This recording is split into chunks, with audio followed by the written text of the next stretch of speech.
Hello everyone, আসসালামু আলাইকুম।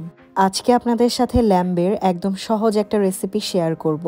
যারা নতুন রাঁধুনি আছেন আশা করি তাদের জন্য রেসিপিটি কাজে লাগবে। ভিডিওটি যদি ভালো লেগে থাকে তাহলে অবশ্যই লাইক বাটন প্রেস করতে ভুলবেন না। গরুর মাংস বা মুরগির মাংসের তুলনায় ল্যাম্বে কিছুটা ভিন্নধর্মী গন্ধ থাকে। চলুন দেখে নেই কিভাবে কিছু টিপস অ্যান্ড ট্রিক্স ফলো করে ভিন্নধর্মী এই গন্ধ দূর করে মজাদার ল্যাম্ব কারি রান্না করা যায়। একদম প্রথমে আমরা যে প্রসেসটা ফলো করব তা হলো একটা বলে 1/2 লিটার পরিমাণ গরম পানি নিয়ে নেব। তারপর একটা আস্ত লেবুর রস এখানে দিয়ে দিচ্ছি। এবার পানির মধ্যে মাংসগুলোকে এক এক করে দিয়ে দেব। কমপক্ষে আধা ঘন্টার জন্য এভাবে ভিজিয়ে রাখতে হবে। তারপর 1 চা চামচ লবণ দিয়ে দিচ্ছি। এতে করে মাংসের যে এক্সট্রা গন্ধ আছে সেটা চলে যাবে। এবার মাংস রান্নার জন্য একটা হাঁড়ি নিয়ে নিচ্ছি আর সেখানে তেল দিয়ে দিচ্ছি পরিমাণ মতো। এবার লাগবে পেঁয়াজ, আর এখানে আমি 2 কাপ পরিমাণ পেঁয়াজ নিয়ে নিয়েছি।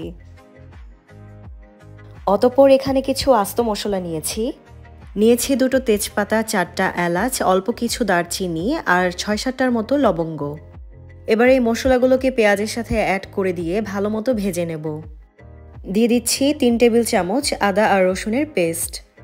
এবার দিয়ে দেব স্বাদমতো লবণ। এবার দিয়ে দিচ্ছি 2 চা চামচ পরিমাণ ধনিয়ার গুঁড়া, 3 চা চামচ পরিমাণ গরম মশলার গুঁড়া, 2 চা চামচ পরিমাণ মরিচের গুঁড়া।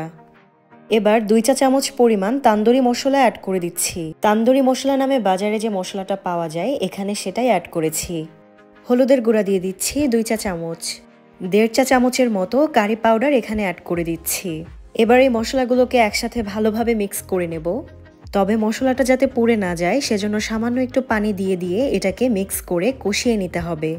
5 মিনিটের মতো কষিয়ে নেব। তারপর কষানো হয়ে গেলে তার মধ্যে অ্যাড করে দেব আমাদের আগে থেকে পানিতে ভিজিয়ে রাখা মাংসগুলো।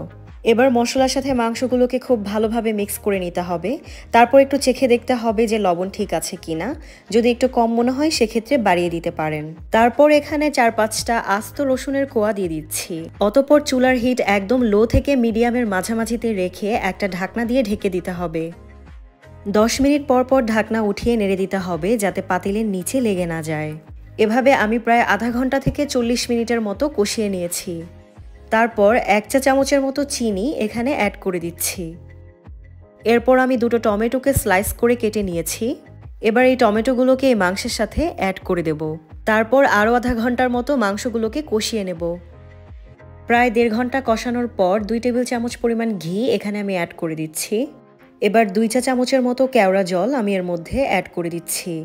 ঘি আর কেওড়া জলের কারণে মাংসের মধ্যে যে গন্ধটা আছে সেটা একদম চলে যাবে।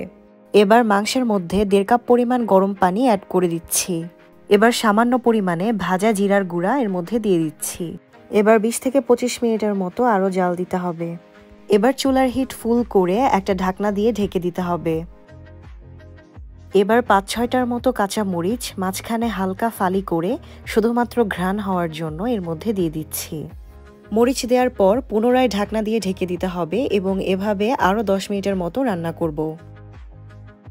পাতিলের সাইডে তেল ভেসে উঠেছে, অর্থাৎ আমাদের রান্নাটা হয়ে গিয়েছে। আপনারা যদি ঝোল বেশি খেতে চান সেক্ষেত্রে এখনই চুলা বন্ধ করে দিতে হবে। তবে আরেকটু ভুনা ভুনা খেতে চাইলে আরেকটু জাল দিয়ে ঝোল শুকিয়ে নিতে পারেন। তো এই ছিল আজকের আমাদের মজাদার ল্যাম্ব কারি রেসিপি। মজার রেসিপি পেতে আমার চ্যানেলে সাবস্ক্রাইব করতে ভুলবেন না। ধন্যবাদ সবাইকে।